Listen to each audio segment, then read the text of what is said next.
Okay, we are on our way to the Thai Unity Temple. I have the GoPro mounted on my scooter handlebars facing forward, and I currently have it on the super view setting. Just wanted to see what that looks like for a change. Instead of wide, this is now super wide.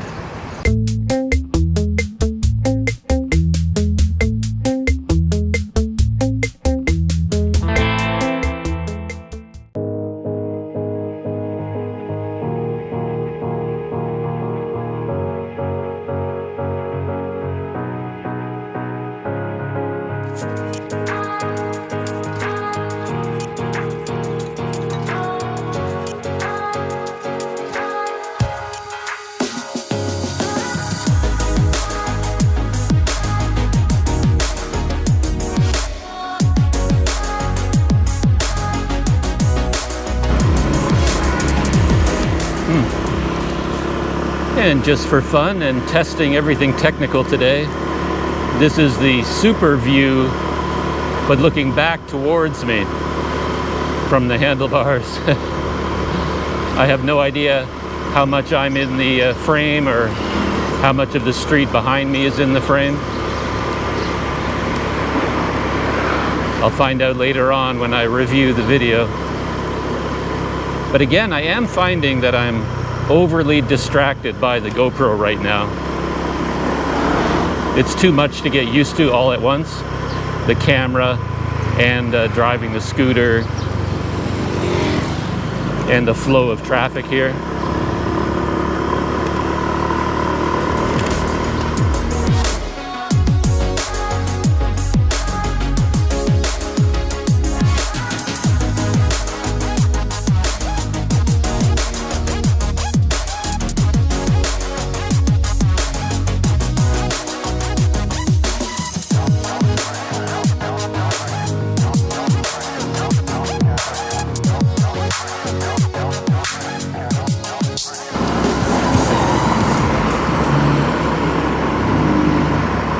As you can see, I've switched the camera around so it's facing forward, and we're back in the normal GoPro wide field of view.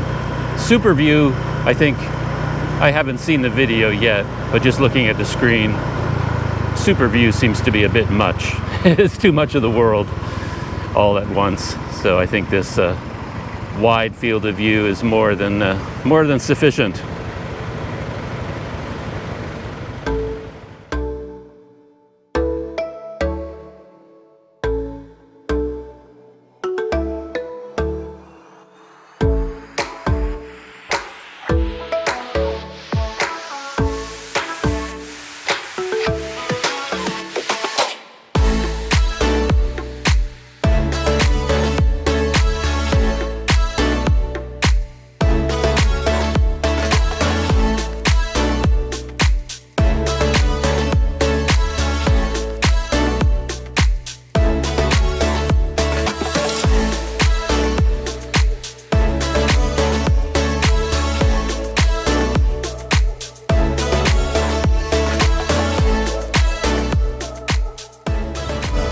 To be honest, I haven't paid much attention to the driving here because I walk all the time, and I'm not even sure how the drivers are in terms of obeying traffic laws.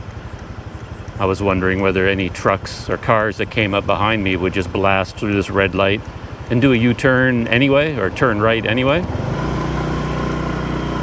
But so far, the cars behind me were just waiting their turn.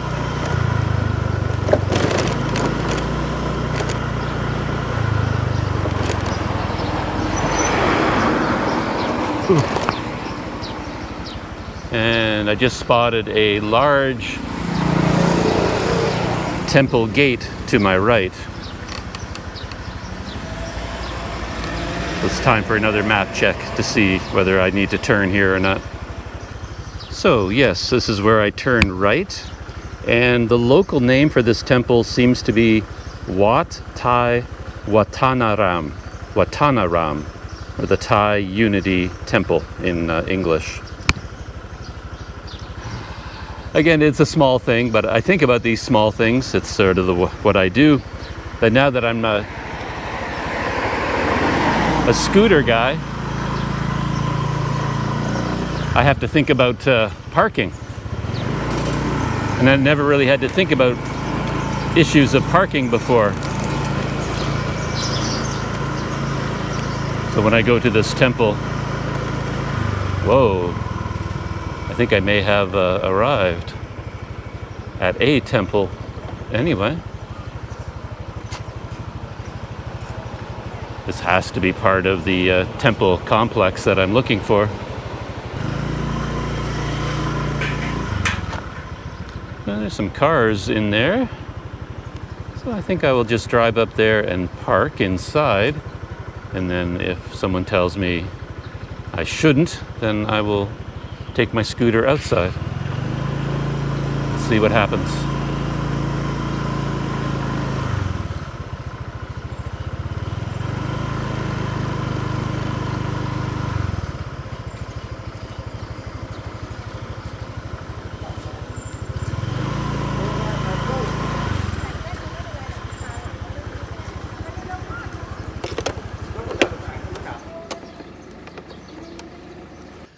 And this is where I've parked my scooter. Poor thing, sitting in the hot, hot sun.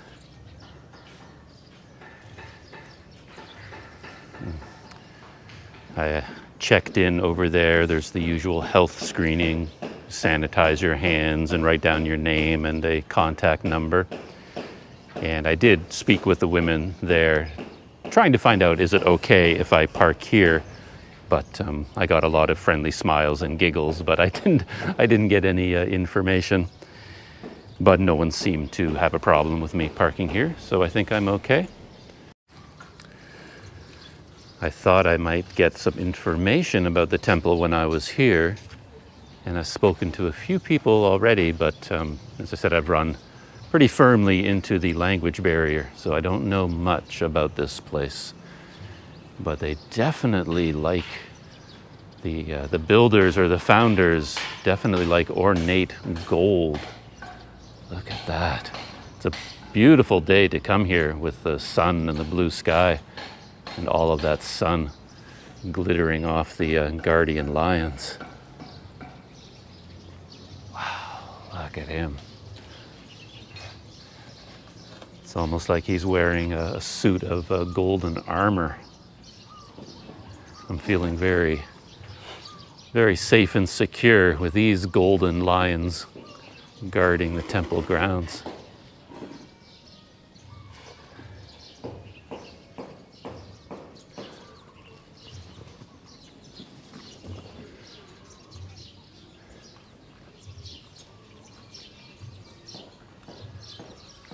And I think I've seen photographs of this building before.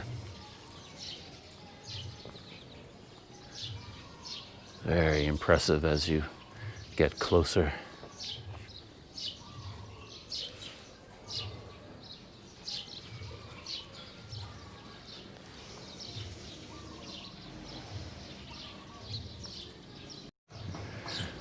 And I think I'm about to suffer a little bit of embarrassment because I believe when I was in Malamine in Myanmar, I went to a museum there, and I think I saw this bird.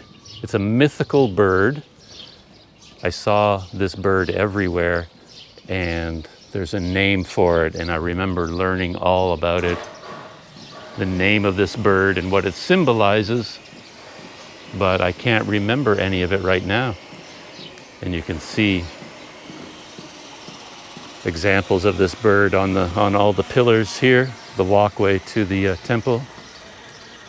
And when we turn the corner past the guardian lion, there's a beautiful view of the lion. Hello. And you see a couple of large examples of this bird.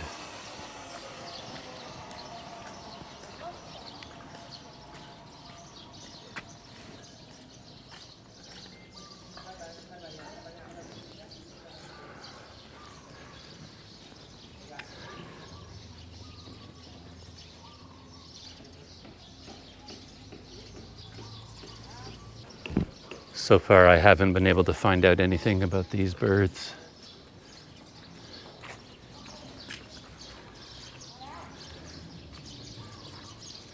Nicely laid out grounds on corners of all the sidewalks. They have these signs pointing directions to the various buildings and temples.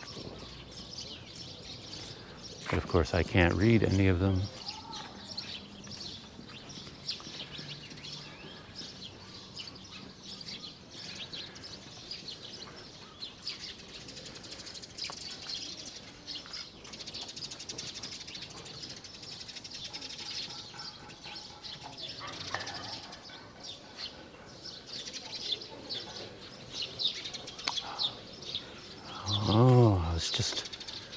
A woman walked past me and she was indicating that I should go in this direction.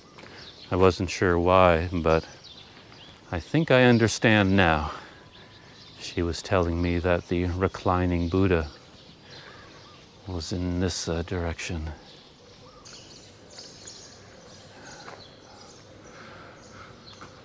Just stepping out of the sun and the full reclining Buddha came into view, all nicely lit up now.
When I visited the other temple here, that was commemorating or honoring the master of the temple who passed away 100 days previously.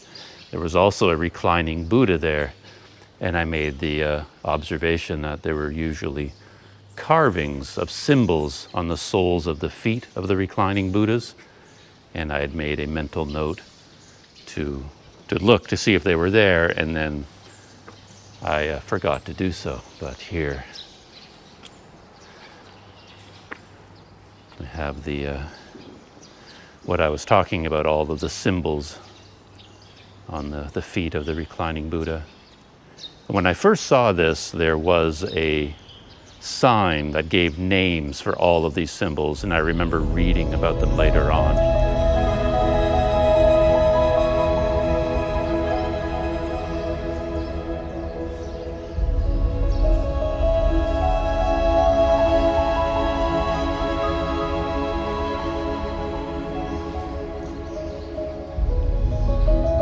In terms of symbolism and style, this is quite stunning. And again, I can't say that I've ever seen anything quite like this before.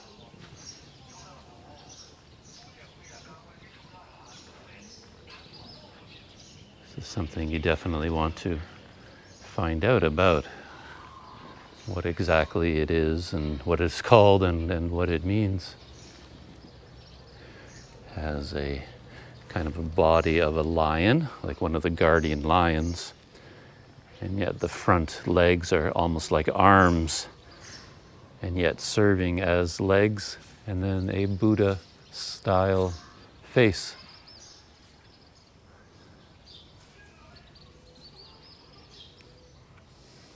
That's quite interesting.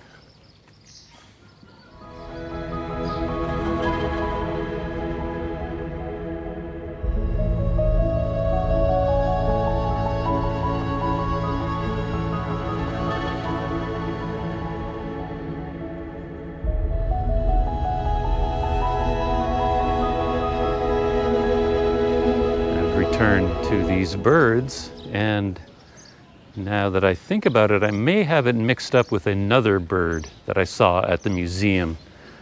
This bird, I think, is something slightly different, and you actually see it in Yangon at the famous park there. There's a park with a lake that I went to visit, and there's a very famous restaurant built on a replica of a kind of royal barge, and they have these giant birds as part of the barge on the lake, if I remember right. So I'm zeroing in on what these birds are and what they represent. But I certainly saw them a lot in Myanmar, and I believe this is, again, very much a kind of a Myanmar style temple compound.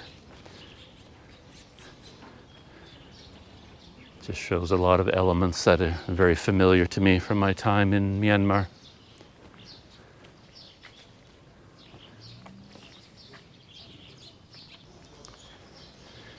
And these look familiar to me as well. I think these are representations of, again, something from Myanmar culture. I believe they are called gnats, part of the spirit world. And I think they were part of the traditional Burmese beliefs, and they got incorporated into Buddhism. So you find images of gnats in the temples in Myanmar.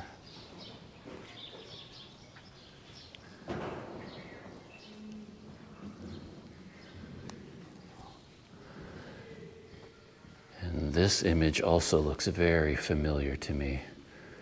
There is a famous golden Buddha near Mandalay, and then you see replicas of it in various places. And this might be one of those, because that famous Buddha image near Mandalay was also gold. It was very much about gold coloring, if not real gold.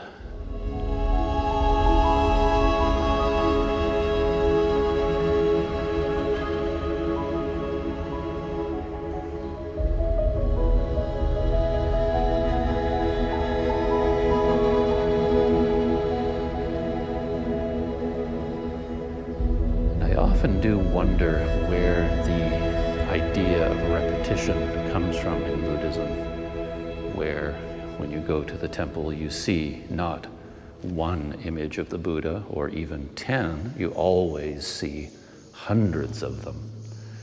Even looking at this collection of Buddha images, you look above it and then there's a whole bunch more in those little alcoves. And that's a large part of every Buddhist temple that you visit. Just the repetition of the Buddha image, and many of them are, if not perfectly identical, very much similar. And I wonder if that is just a kind of a historic or an artistic choice, because I do find repetition of one image kind of pleasing for some reason. I do like it, but I don't know if it actually has a meaning. This is kind of a new display to me as well. Looks like they're doing some repairs here. But there's a shrine, as if it's in the middle of a lake. And they have a boat on a rod with, I assume there's a motor in there, and that's what they're trying to fix. And if you run the motor, the boat would go around in the lake in a circle. And it's a little bit like a wishing well as well, because they have the donation bowls in the middle. And people look like they toss coins to try to get them into the bowls. And a few people miss. You can see coins down there in the water. It's too bad that it's not working right now. I'd like to see that boat going around. I wanted to come this way because I spotted this interesting image here. There's a lot going on over here.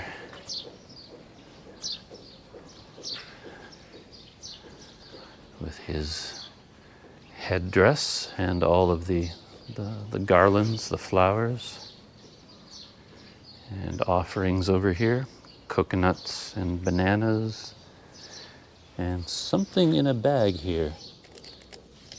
Assuming, yeah, that must be incense, I would guess.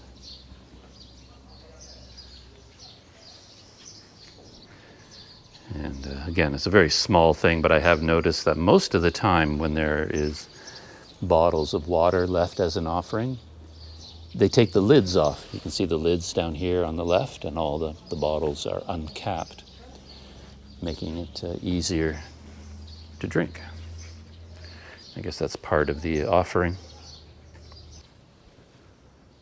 And right away, you see the duplication again, or the repeating Buddha images all flanking both sides of the door. And I'm assuming they probably go all the way around the interior. So it's a very good illustration of the repetition of the Buddha image.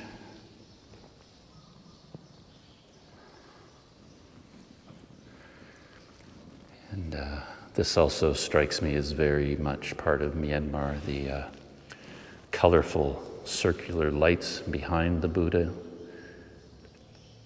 I'm not sure I've seen it in other places, but I definitely remember seeing that at a lot of the temples in Yangon and other places in Myanmar. And I think images like this are my favorite ones. You see variations on this theme of either a monk or the Buddha himself, kind of as a pilgrim, as a traveler. So he has his walking stick and a food bowl, and then something for protection from the sun. So he's clearly on the move, he's walking. Of course, the standard image is of a seated Buddha, meditating and achieving enlightenment. But I always like to think of the Buddha as a bit of a traveler, someone on the move and learning that way. And that's what this image represents for me. So I'm just back at the entrance to the temple.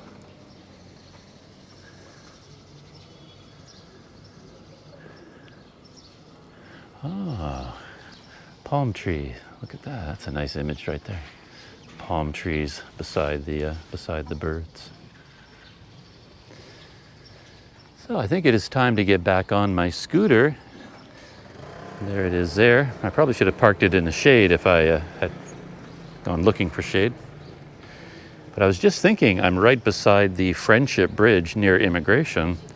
So that gives me an opportunity to go to that cafe I discovered on my last visit, Elisa Cafe. I can go there for a drink before I head back into Mae Sot.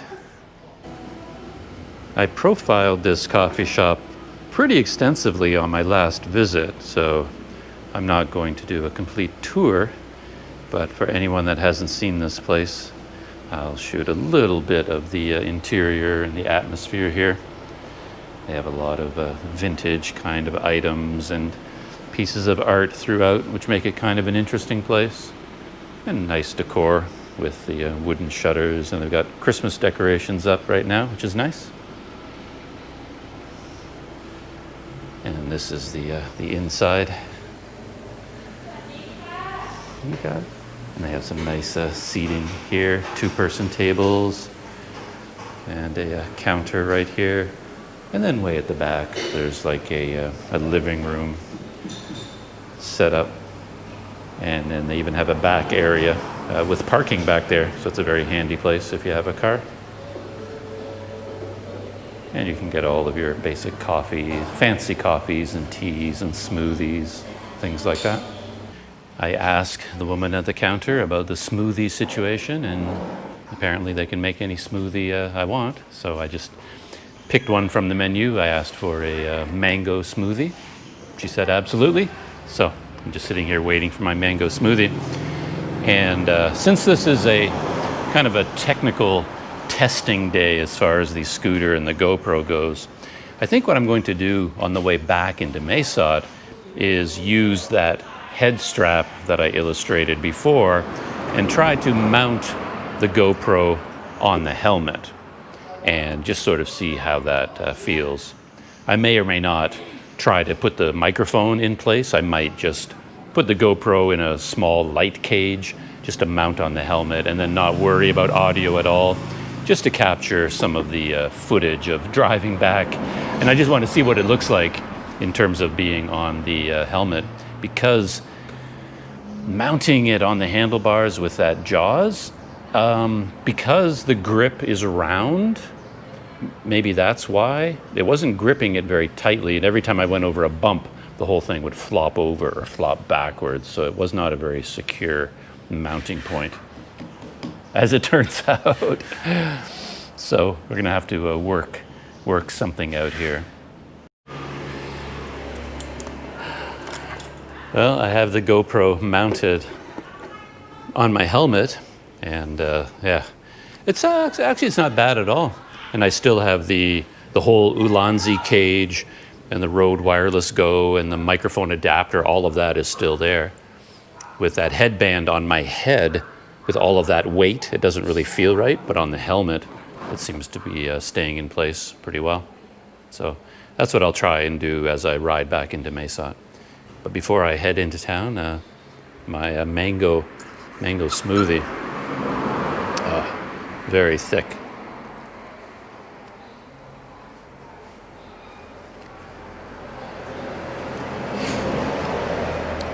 Yeah, it's pretty nice. It's going to take me a while to finish that, so I'm just going to kick back, relax, hang out here at the Elisa Coffee. I keep calling it Elisa Cafe, but the name is actually Elisa Coffee. So, oh no, this out there it says Elisa Coffee, but on the cup it says Elisa Cafe. So I was right both times. All right, I'll check in with you later when it's time to get back on the scooter. All right, we're just leaving from the Elisa Cafe, and I've changed everything around, and I now have the GoPro mounted on my helmet. And I can see all kinds of advantages and disadvantages to doing it like this. The advantage is that it is pretty stable. It's not going to bend and twist around and get out of alignment. And it's going to be quite smooth because it's not bouncing around on the scooter. But a disadvantage I'm finding is that having the weight of it on the helmet, when I tilt my head forward, the whole helmet spins around on my head and wants to fall forward. So the whole, GoPro rig is too heavy for this style of helmet because it doesn't really grip my head. Plus, of course, I can't really see what's going on. I have no idea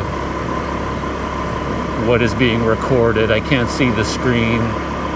I can't see the camera at all because it's sitting up on top of my head. One big disadvantage, of course, is what I mentioned at the very beginning, that if you sort of forget about the camera, you might end up spinning your head all over the place, sort of like, hey, look at that over there, and wow, isn't that cool, and look over there, and hey, look down there. And as your head is spinning around, looking at different things, the camera is spinning around. I just stopped to check on the camera, see what it looked like, and I think I might have had it aimed a bit too much at the ground. So I stopped and I adjusted it, raised the angle up a little bit.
that is it.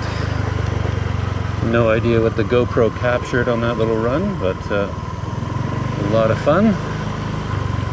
Back here at the Green Guest House with this dangerous corner right in front of it.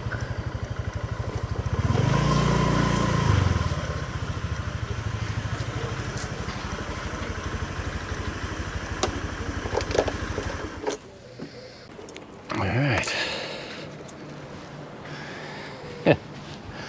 GoPro still on the helmet. Yeah, that was a fun little trip. I enjoyed that quite a bit.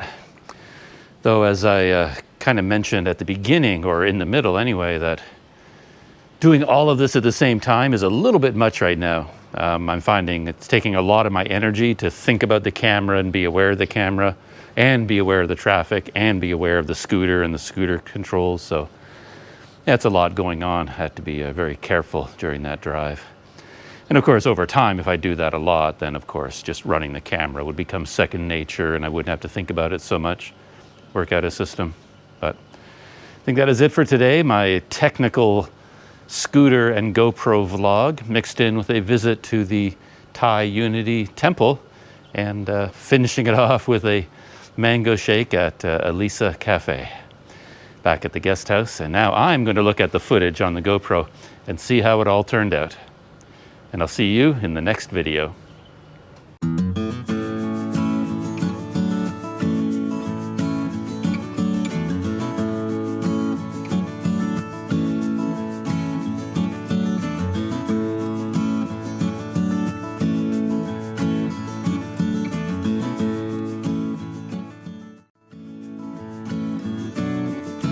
I just realized as I've been going in and out of all these buildings and removing my sandals over and over, my sandals could use a good cleaning.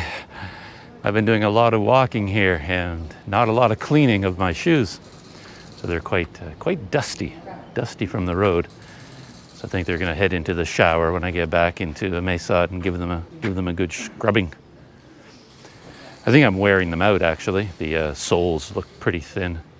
I think I might be looking at having to get new shoes or new sandals pretty soon.